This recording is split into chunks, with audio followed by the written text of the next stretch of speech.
নমস্কার। সাপকথার পর্দায় অনেকদিন পর একটা স্পর্শকাতর বিষয় নিয়ে এসেছি, যেটা আপনারা আত্মসন্তুষ্টি পাবেন এমন একটা বিষয়। এখন যেখানটা দাঁড়িয়ে রয়েছি এটা হচ্ছে বিলোনিয়ার লাউগাং এলাকাতে মনোরমা শিশু নিকেতন। সত্যি তাই, কথায় রয়েছে ছাত্রানাং অধ্যয়নাং তপ, কারণ পড়াশোনাই একমাত্র তপস্যা হওয়া উচিত ছাত্রছাত্রীদের জন্য।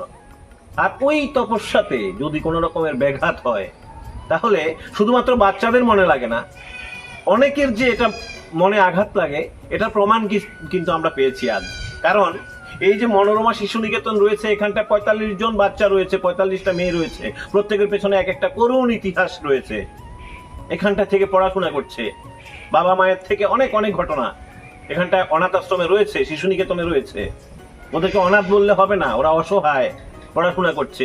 আর এই পড়াশোনা করতে গিয়ে যেহেতু আজকের ডিজিটাল যুগে দাঁড়িয়ে রয়েছে, তাহলে পড়াশোনার ক্ষেত্রে অনেক ম্যাটেরিয়ালস মোবাইলের মাধ্যমে ওরা পায়। সব জায়গাতে এটা প্রচলিত রয়েছে।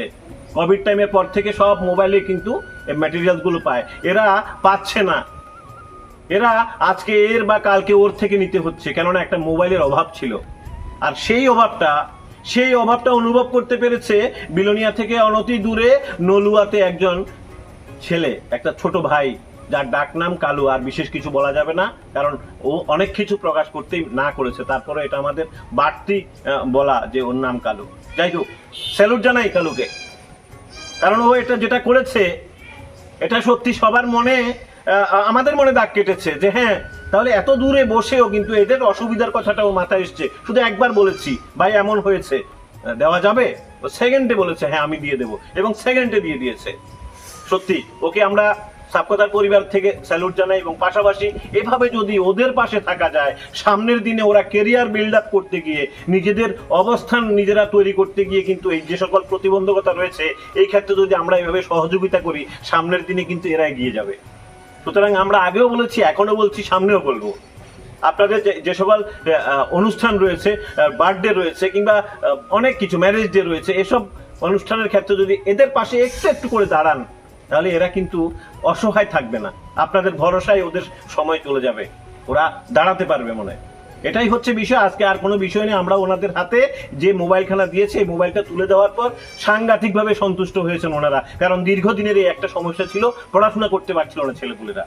এই যে বাচ্চা, এই মেয়েরা রয়েছে, এরা পড়াশোনা করতে সাংঘাতিকভাবে অসুবিধা হচ্ছিল। আজকের দিনে মোবাইলটা পেয়ে মনে হচ্ছে যেন একটা বিশাল সমস্যার সমাধান হয়েছে। কৃতজ্ঞতা জানিয়েছে সেই ছোট ভাইকে।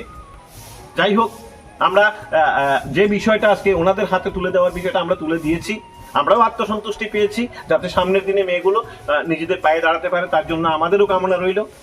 আর পাশাপাশি আরেকটা বিষয় রয়েছে, আপনারা বারবার বলছিলেন যে মানে ক্যামেরাতে কেন আসছি না, বা লাইভ কেন করছি না, বা ক্যামেরাতে কেন খবর দিচ্ছি না। সত্যি কথা কি, আমি আমার ব্যক্তিগত দিক থেকে বলছি, আমার ব্যক্তিগতভাবে পারিবারিক কিছু সমস্যার কারণে, আমার মা বাবার অসুস্থতার কারণেই আমি ওখানটায় ক্যামেরার সামনে আসতে পারিনি। এর জন্য আমিও দুঃখিত। আর পাশাপাশি আরও আনুষঙ্গিক কিছু সমস্যা রয়েছে, তার জন্য আমি আপনাদের সামনে আসতে পারিনি। এর জন্য আমি একেবারে নতমস্তকে আমি ক্ষমা প্রার্থী। কিন্তু আরেকটা বিষয়, আমরা সবসময় চেষ্টা করবো যাতে করে প্রত্যেকটা নিউজ আপনাদের সামনে মানে ঠিকভাবে আমরা পরিবেশন করতে পারি। আসলে মানসিক অবস্থান যদি সবসময় সব ঠিকঠাক না থাকে, তাহলে সেক্ষেত্রে হয়ে ওঠে না। আমরা চাইবো, আমাদের প্রচেষ্টা থাকবে যে সামনের দিনে যাতে আপনাদের আত্মসন্তুষ্টি দিতে পারি, আপনাদের সামনে যাতে সব খবরগুলো ঠিকঠাক পরিবেশন করতে পারি, অতটুকুই আমাদের কামনা থাকবে। ধন্যবাদ।